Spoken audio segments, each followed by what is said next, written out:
Hey, good morning, or good afternoon, or good evening, depending on what time you're watching this. For me, it's morning, and I'm getting ready to leave for work. But I wanted to take a second to check in, give you a little update, and Bandit says, hello! This is my morning buddy. We have coffee together. Oh, no. Hey, I just wanted to give you an update. I had my procedure yesterday. Everything went very, very well. But more importantly, I really wanted to thank you. Thank you for your support. Thank you for your well wishes. I was a little bit nervous going into it, but it all turned out very, very well.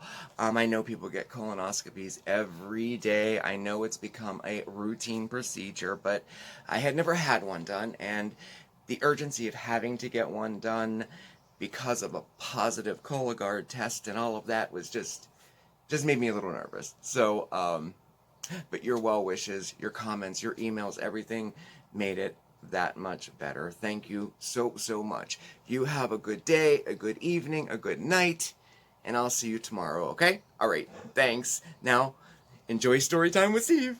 Bye.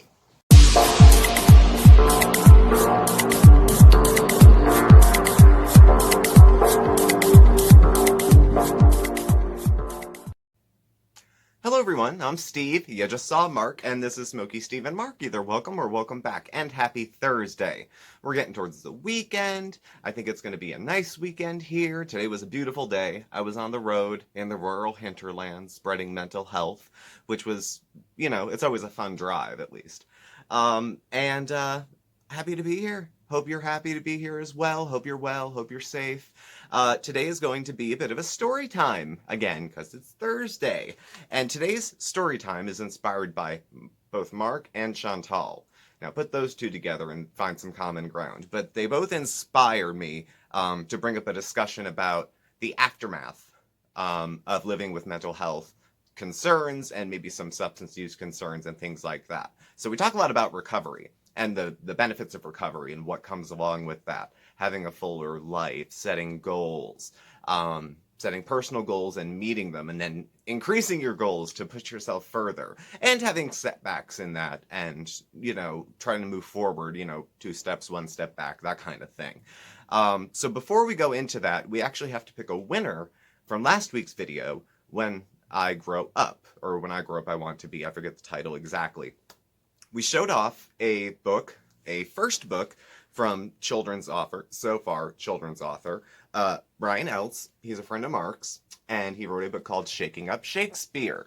And he actually autographed the book as well. So I had said in the comment section of that video, and then we mentioned it maybe one other time, if you leave a comment below that video, we'll use the YouTube random comment picker, and we'll pick a winner. No duplicates, so we just, pull them out. So I am using the YouTube random comment picker, if you can see the glow. And we had 24 unique comments. And I'm going to go over and pick a winner. So it sorts out the duplicates. And the winner is... It's picking. Random Family Davenport. I could listen to your stories all day. Now, that's a nice compliment, but it was totally on the up and up, I swear.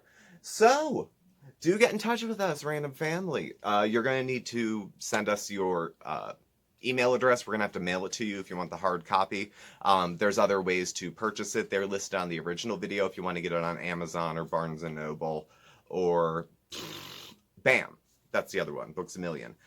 It could be bought online. They're either digital, hard copy, soft copy. We'll be sending you is the soft copy with an autograph. So thank you for commenting and showing an interest, and we will get this out to you. So, Mark and Chantal, what are we talking about here? Okay, so health concerns come up for both individuals. Mark had some yesterday. He addressed them shortly at the beginning of this video. He was going for some medical tests, and he was a little nervous. It was a procedure he hadn't had before.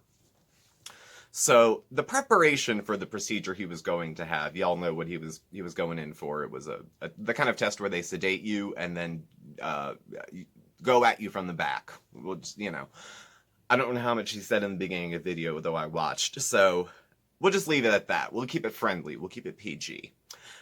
And I thought he had to have some stuff in the house for prep. So he had Gatorade and he had some other stimulant laxatives, and then he had Dulcolax in the house.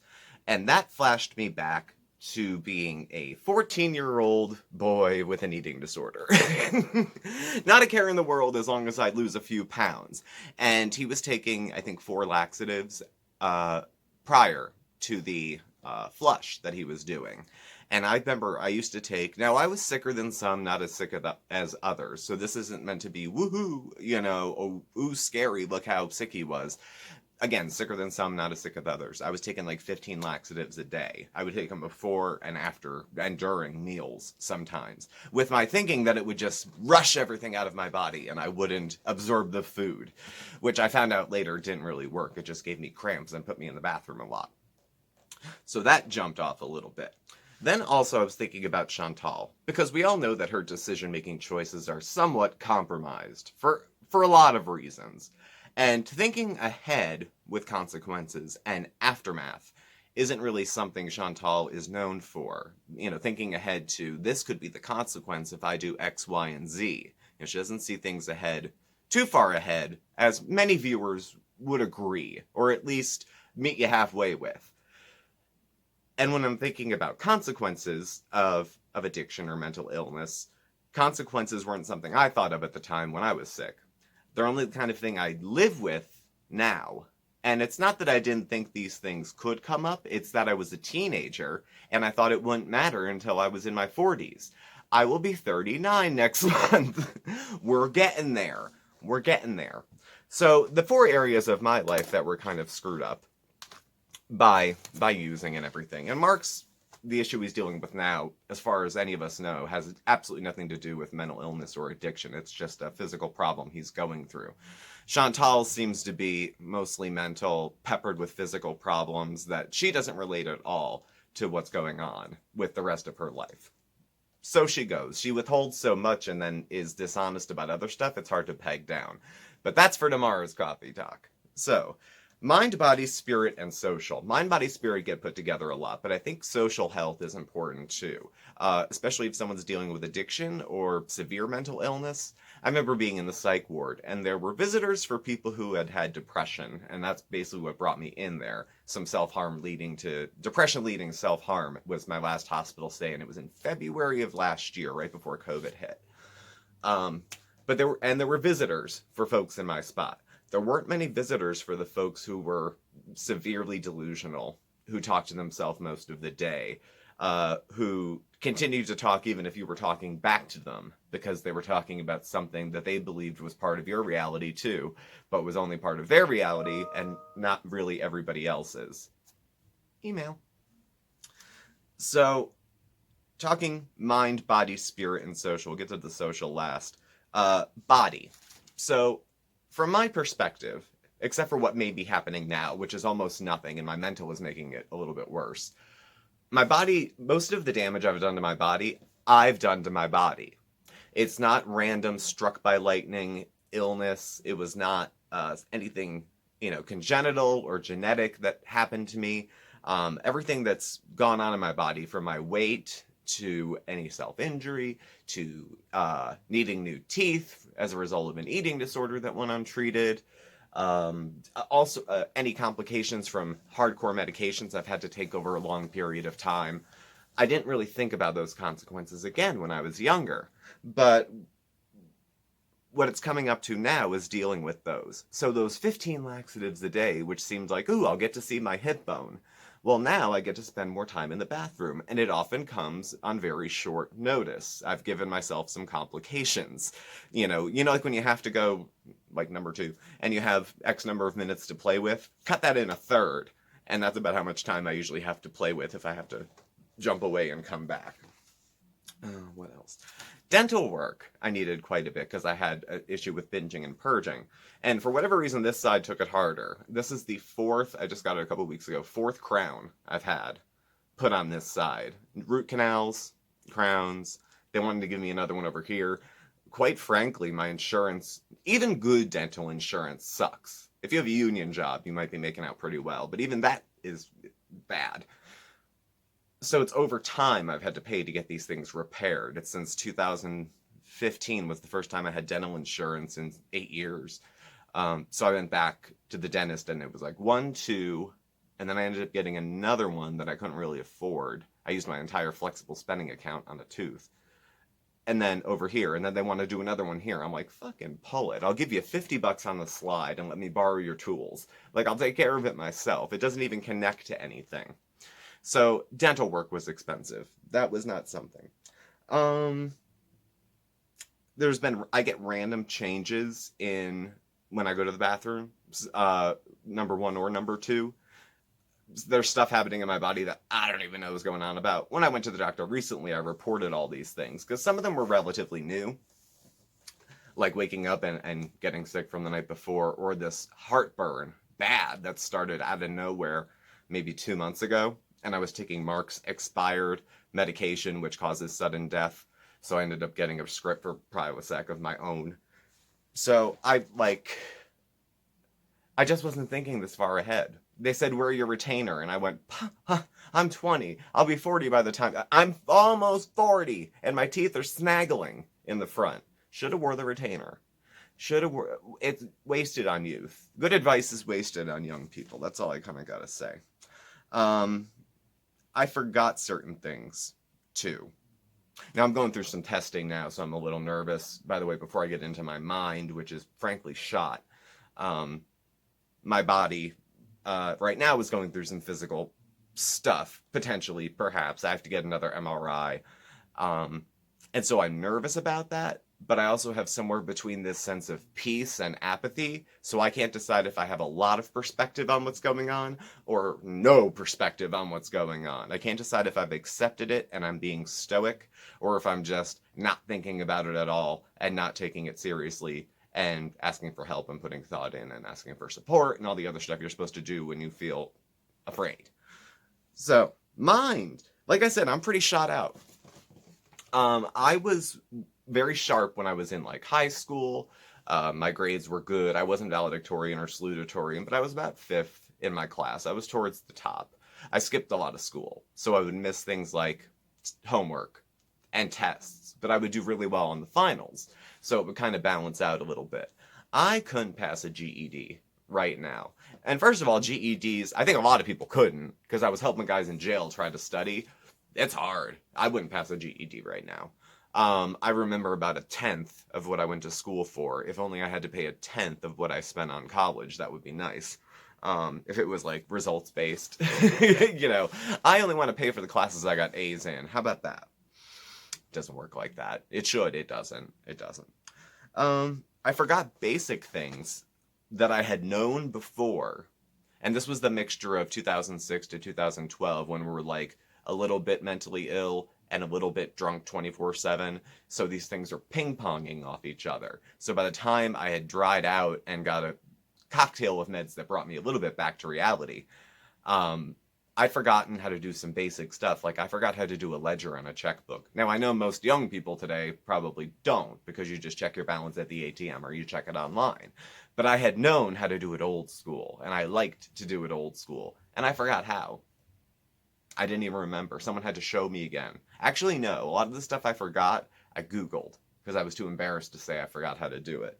What else did I forget? Dishes that I used to know how to cook.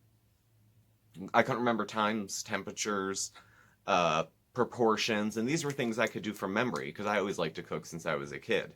And they were just gone. Things that had been in my memory for years were just, they're just not there. What else? What else did I ruin? Let's see. Mind, body. Oh, I forgot about the body. Chronic heartburn and loose skin. Loose skin as a consequence of my binge eating.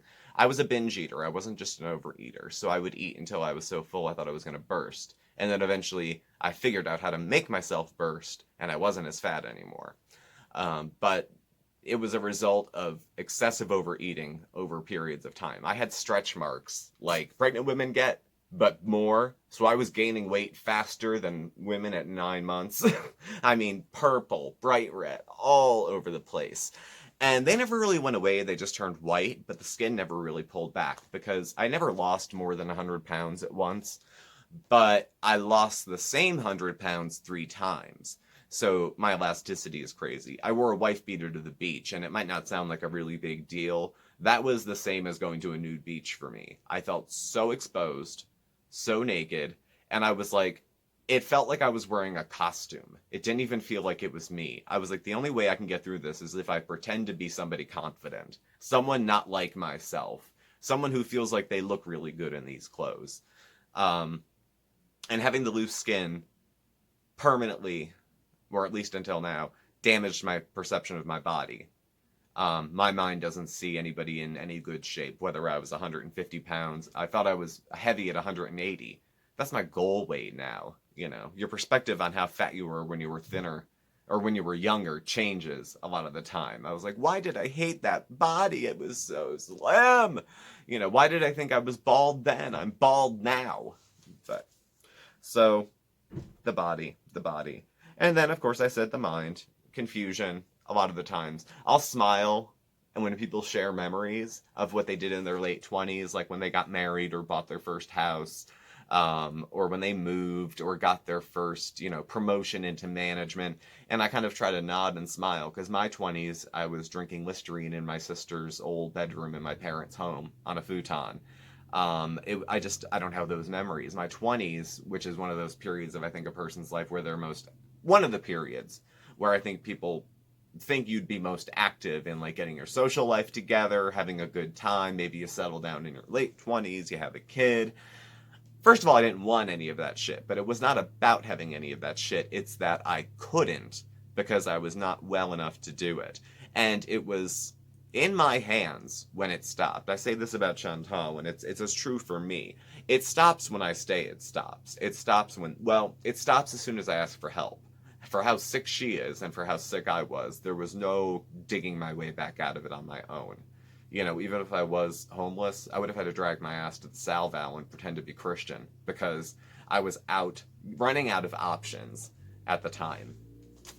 So my spirit, I'm not a religious person at all. When people say I'm spiritual but not religious, I'm like, okay. I kind of get that. From the things I've seen in my work, I would say, and in recovery, I've pretty much backed up. I was raised Catholic, and then I was like, I'm an atheist, screw this. And I've kind of settled into a rather nonchalant agnosticism at this point. Only because I've seen situations where people are hurting and where people have died, and it doesn't make sense to me that it would be part of a divine plan. I had friends when I was in rehab, drug and alcohol treatment, and there were some guys. I was split up into the guys unit. They would put the boys together because boys will be boys. I was never one of the boys who would be boys. And it's not the gay thing. I just think it's dumb. Like the guys who go golfing at work and spend the whole time drinking and talking about their wives like they're prostitutes. Those guys. I never usually hung out with them. So we didn't really click. A few guys, though, I hung out with, and they were very nice. And they had families, and they had jobs and careers and houses, and frankly, a lot more to live for on the surface than I did. And we became friends, and I really had nothing to go back to. And it was even a discussion whether Mark would or wouldn't be living with my parents. We were all living together, me, Mark, and my parents, when I moved home. Because he had only been living there 5 or 6 months at the time, and I had been stuck on him emotionally so hard before I left for treatment. We didn't know if it was a good idea for him to be back and staying with us. So, I had less to live for, I thought. My opinion. Me, Steve. And they wanted to get better more than I did at the time. I was kind of lost puppy. I don't know what I'm doing, and I'll tell you I don't know what I'm doing, so you don't think I have it together, because I don't. I started to get a little honest there. They wanted it more than me. They needed it more than me. My assessment. I looked at them and I thought, you poor bastards. I was doing so well. My whole fucking life was a giant joke at that point, but I thought, oh, poor babies. They wanted it more. They tried harder. And I lived and they died. I don't know how that makes sense, but people will try to make sense of tragedy, I think. One person said, yeah, but you're here to tell stories for people who can't. That's not untrue. That's not untrue. But I can't make sense of their deaths. And through my work, seeing mental health issues in children, I can't make sense of seeing a 9-year-old who's had multiple suicide attempts. What part of a divine plan makes room for that? I just, but that doesn't mean that I don't think life has value. I don't think life is worth living.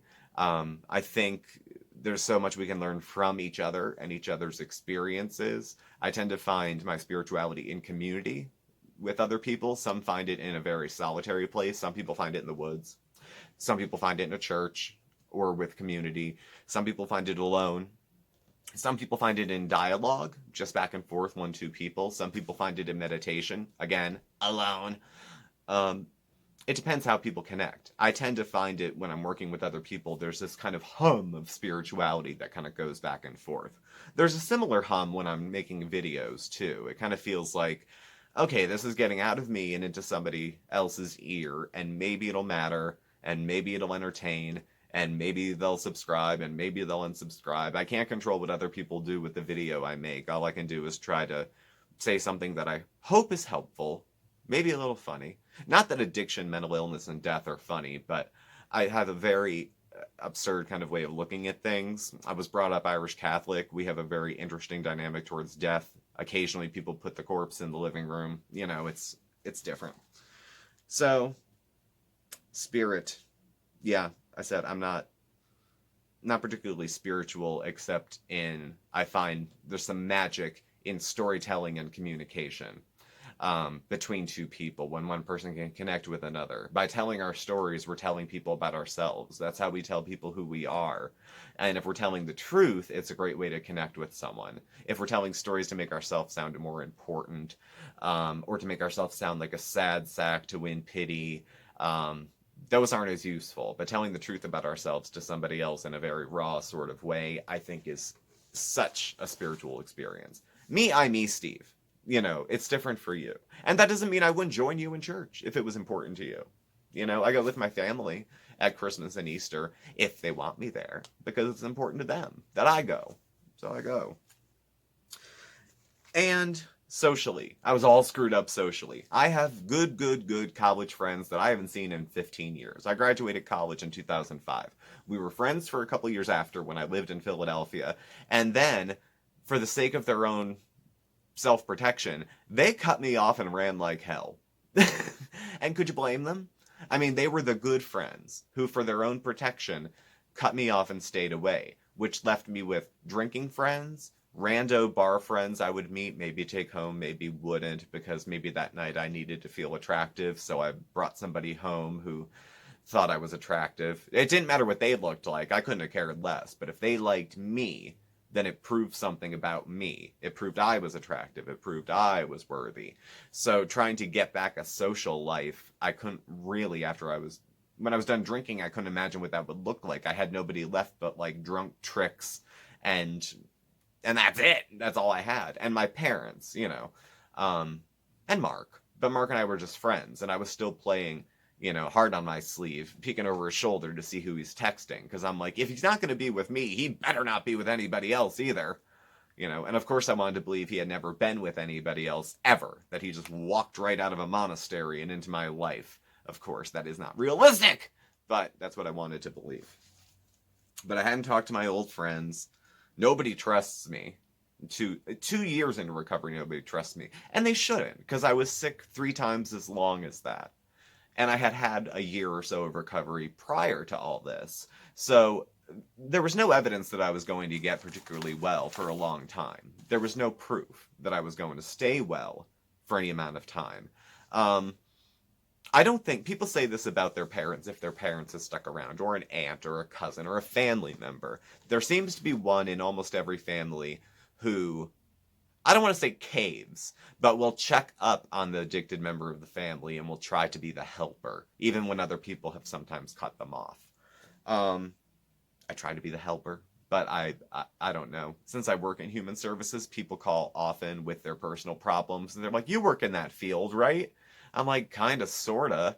Like, what kind of problem do you have? And it's this most outlandish, I have a quadriplegic cousin in Mississippi, and, you know, Medicaid won't pay for them to get all the way to the Betty Ford clinic to get the treatment they need. I'm like, there's too many moving parts here. How did you end up on my voicemail? I'll help.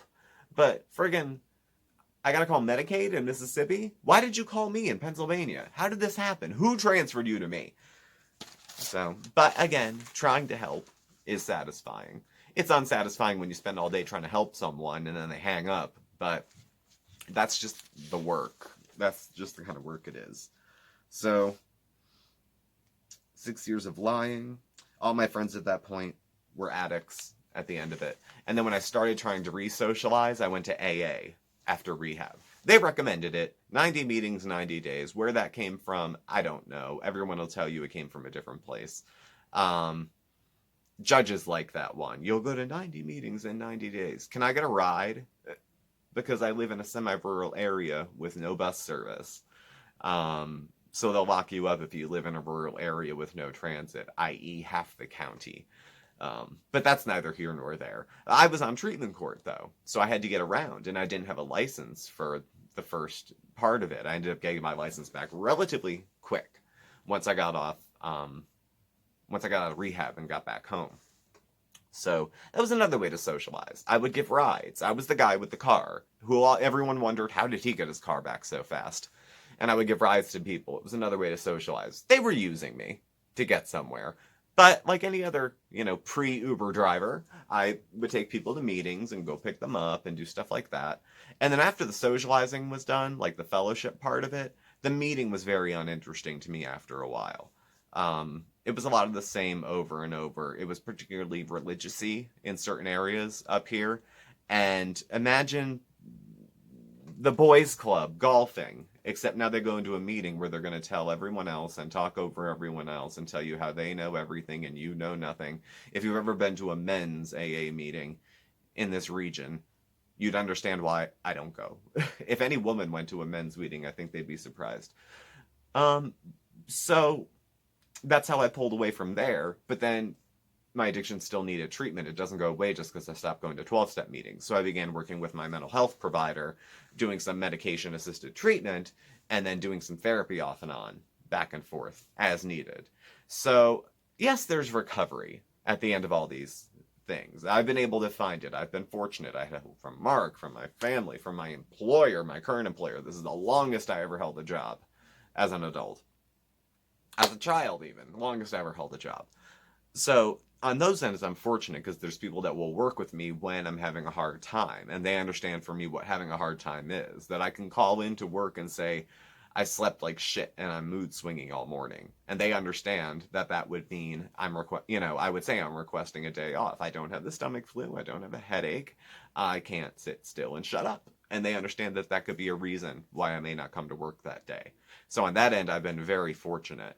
But I've also kind of carved out a better life for myself, again with help, because I was carried for those 6 years. My parents basically dragged me, fed me, gave me some cigarettes, drove me to the hospital, drove me to rehab, visited me in jail, visited me in rehab, visited me in the hospital, and they just kept me alive. Some parents throw their kids out. Mine didn't for whatever reason, but they kept me alive until I got to the help that helped. And so there was that support coming from the family. And my brother and sister were also supportive. They'd come up on holidays. They'd bring the kids. There was no effort to stay away from drunk Uncle Steve. They just treated me like I was still part of the family who's just having a hard time. That matters. That matters. It mattered to me, because I didn't feel so ostracized by, like, whisper in the kitchen what he's been up to. So... body, mind, spirit, social. That's some of the wreckage. The wreckage can be repaired little by little by slow. Trust for me took a long time to rebuild. I was out in the country too long today. My body is still a work in progress. Being rebuilt. It's not my body. My body's whatever. My perception of my body is what's being rebuilt little by slow. Because when you've hated your body since you could walk, the first time I could walk, I probably complained that my thighs jiggled. It's been a long time coming, and even having a partner who says, I don't care what you look like, I like you if you're big, I like you if you're small, you think that would help. It didn't. It didn't. I mean, it's okay, it makes me feel reaffirmed, but it doesn't give me swagger kind of down the street. No authentic swagger. I can fake swagger, but I can't, authentically do it because I don't feel confident enough in my own body to do it. So some of that is left over still. Again, the spiritual part of it, I like people. That's where I find it. But I don't find it too many other places. And again, I have a hard time making sense of some of the things that I've seen and looking at that and saying, well, it's all part of a divine plan. How cruel of a plan would have a small child trying to take their own life repeated times? I can't. There's plenty of other things too, but that specifically jumps out to me. So that's what I got. So thank y'all for watching. Congratulations to Random Family Davenport for winning the book. Again, please get in touch with us. This wasn't meant to be a wah-wah kind of video. There's, again, after all this being said, mind, body, spirit, social stuff, I'm about 8 years out, 9 years out, in recovery. It gets better. It gets better. People get better. I'm nobody special. I am nobody special, and I'm not saying that to, like, take away my own, hard work and the shit that I did and the people who helped me. People get better all the time. People recover all the time. It's not big news. You're passing people in the supermarket that you don't know have put years into just the task of going to the supermarket and not freaking out. We never know what other people are going through behind it. If you saw me in the supermarket, you might not know that I spent a few years in paper pajamas, shoplifting, not in the paper pajamas, mouthwash, from the store. I used to go in really well dressed to go shoplift because no one would think a guy in a pea coat and a leather messenger bag would go in and steal brand X Listerine, and they didn't. So I dressed the part and I went in and I would do it all the time. It gets better than that. There's more to live for than that. There's good experiences that aren't substance induced, which are really worth living for. There's a whole reality out there that when I started living in everyone else's shared reality and I wasn't living in my own personal hell, it's scary. It feels very bright, There's a lot more expected of you when you're not sick. People expect you to do things like have a life. And I started to have one, and it was good. It was good. Years later now, I live in the same apartment for a number of years. I have the same partner for a number of years. I have the same cat for a number of years. Things are almost calm. They're almost calm. And I like it. I like it this way. So if you're having any issues recovering from any challenges or you're still in the middle of them, have some hope. Things can get easier with practice, but the practice is the part of it. It's like getting good at playing an instrument. You don't just magically get good at it one day because you think about it every day. It's the little bits every single day for me that added up. So maybe if you're struggling, maybe what worked for me could work for you. Easy does it, but do it. So thank y'all for watching. Please do subscribe, hit the notification bell on your way out so you get alerts when we have new videos and also when we go live. You can follow Mark and I on Facebook at SmokeySteveAndMarc or on Instagram at SmokeySteveAndMarc. Our email address and our contact info is listed below as well. Thank you again, and we will catch up with y'all soon. Thanks for watching. Bye.